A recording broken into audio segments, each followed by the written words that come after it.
الحمد لله رب العالمين والصلاة والسلام على سيد الأشرف الأنبياء والمرسلين أما بعد فأعوذ بالله من الشيطان الرجيم بسم الله الرحمن الرحيم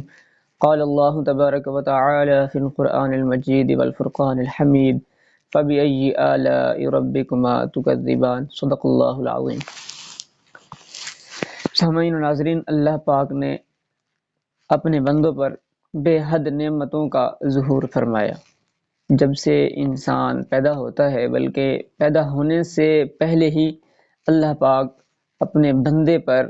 جو ہے نا اپنے انعام و اکرام کا ظہور فرماتا ہے۔ آج ہم جس ایک نعمت پر گفتگو کریں گے وہ ہے چھینک آنا، اور چھینک آنے کے اندر کیا حکمت ہے، اور چھینک آنے پر کیا جواب کہنا چاہیے، اور چھینک آنے پر جو جواب دیا جاتا ہے اور جو سننے والا جواب دیتا ہے اس کے بارے میں کیا حکم ہے۔ سامعین ناظرین، اللہ پاک نے فرمایا فَبِأَيِّ آلَاءِ رَبِّكُمَا تُكَذِّبَانِ، تو اپنے رب کی کون کون سی نعمتوں کو جھٹلاؤ گے۔ سامعین و حاضرین، حدیث کے اندر آتا ہے، امام ابن حبان اپنی صحیح کے اندر نقل کرتے ہیں، حضرت انس سے رضی اللہ تعالیٰ عنہ سے روایت کرتے ہیں کہ آپ صلی اللہ علیہ وسلم نے ارشاد فرمایا، جب حضرت آدم علی نبینا علیہ السلام جو کہ نوع انسانیت کے والد محترم ہیں، جب وہ ایک بت نما تھے، مٹی کے اندر تھے، کہ آپ کے اندر ابھی روح نہیں پھونکی گئی تھی، تو نبی پاک صلی اللہ علیہ وسلم نے ارشاد فرمایا، جب حضرت آدم علی نبینا علیہ السلام کے اندر روح پھونکی گئی اور روح جب ان کے سر تک آن پہنچی تو حضرت آدم علیہ السلام کو چھینک آئی، اور چھینک آنے پر آپ نے کہا الحمدللہ رب العالمین، اور اللہ رب العزت نے جواب میں ارشاد فرمایا یرحمکم اللہ۔ سامعین ناظرین، تو یہ بات ہمیں معلوم ہو گئی کہ سب سے پہلے جو چھینک آئی وہ ہمارے پیارے دادا امجد حضرت آدم علیہ السلام کو آئی، اور اس کے جواب میں جو اللہ پاک نے جواب ارشاد فرمایا وہ ہے یرحمکم اللہ۔ سامعین و حاضرین،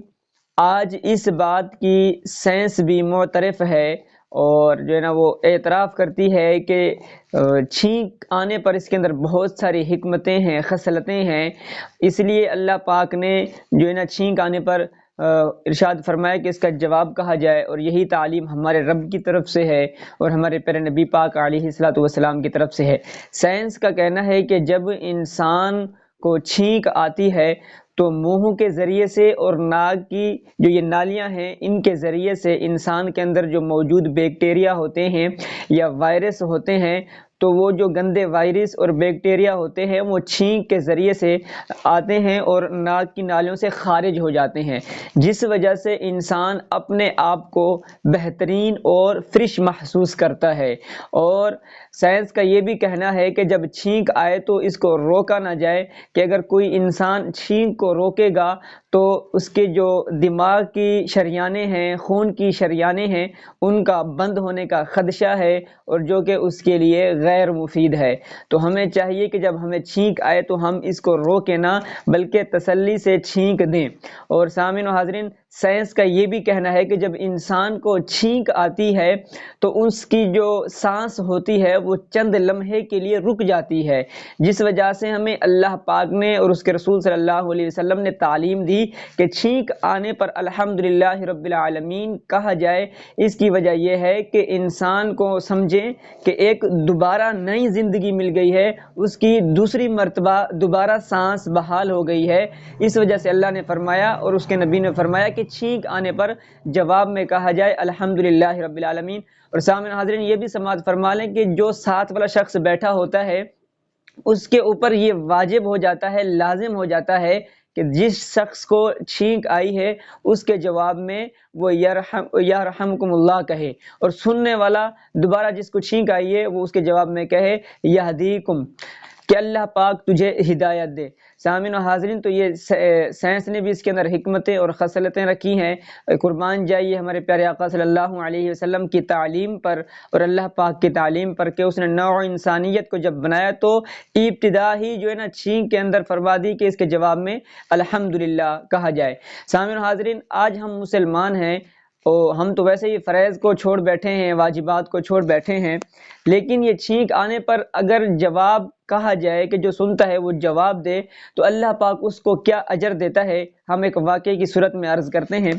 امام ابو داود رحمۃ اللہ تعالی علیہ کے بارے میں آتا ہے، اور بعض روایات کے اندر امام احمد بن حنبل کے بارے میں آتا ہے کہ آپ جو ہے نا دریا کے کنارے کھڑے ہوئے تھے اور ایک کشتی گزری، اس کے اندر ایک سوار شخص تھا، اس کو چھینک آئی۔ جب اس کو چھینک آئی تو اس سوار شخص نے الحمدللہ کہہ لیا، اور شریعت کے اندر مسئلہ یہ ہے کہ جس شخص نے چھینک سنی تو اس کے اوپر واجب ہو جاتا ہے کہ اس کے چھینک پر جواب کہا جائے، یعنی کہ یرحمکم اللہ کہا جائے۔ تو امام ابو داود یا امام احمد بن حنبل جب وہ دریا کے کنارے کھڑے تھے، ایک شخص کو چھینک آئی، وہ کشتی میں سوار تھا، وہ اپنی کشتی کے اندر چلا گیا، تو امام احمد بن حنبل جو ہے نا وہ جواب نہ دے سکے کہ وہ کشتی کے اندر سوار شخص دور چلا گیا۔ تو آپ نے کیا کیا کہ وہیں کنارے پہ کھڑے ہوئے تھے دریا کے، آپ نے ایک اور کرائے پر جو ہے نا کشتی بک کرائی، اس کے اندر بیٹھ گئے اور ملاح سے کہا کہ جلدی سے اس کشتی کا پیچھا کرو، اور جب پہنچ گئے تو امام احمد بن حنبل نے اس شخص کو دیکھا جس کو چھینک آئی تھی، آپ نے اس کو دیکھ کے زور سے اشارہ کر کے کہا کہ یرحمکم اللہ، اللہ پاک تجھ پہ رحم فرمائے۔ جب آپ واپس آئے کنارے پہ، دریا کے کنارے پر، تو غیب سے آواز آئی کہ اے امام احمد بن حنبل، تو نے اس شخص کے جواب میں یرحمکم اللہ کہا ہے، تو نے 1 ٹکا خرچ کیا، کشتی والے کو دیا اور اس کے پاس گیا اور جواب کہا، تو 1 ٹکے کے مطلب ایک عوض میں تو نے جنت کو خرید لیا ہے۔ اللہ اکبر۔ تو دیکھیں یہاں مسلمانوں کو کتنا بڑا سستا ترین سودا مل رہا ہے کہ صرف جواب میں یرحمکم اللہ کہا جائے تو اللہ پاک اس سے بھی خوش ہوتا ہے اور اس کے بدلے میں بندے کو جنت عطا فرماتا ہے۔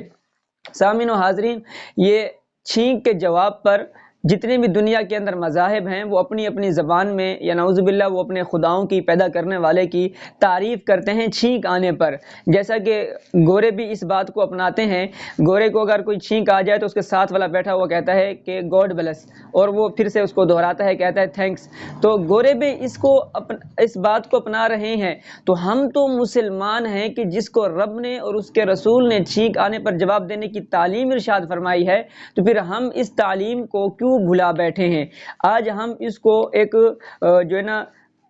بیماری سمجھتے ہیں اور اس کو کمزوری سمجھتے ہیں اور جواب دینے کو اپنی شرمندگی اور بے عزتی سمجھتے ہیں، جبکہ ایسا نہیں ہے، بلکہ جواب دینے پر تو اللہ پاک جنت عطا فرماتا ہے۔ تو ہمیں جو ہے نا اس بات کو اپنی زندگی کے اندر لانا چاہیے، اس پہ عمل کرنا چاہیے۔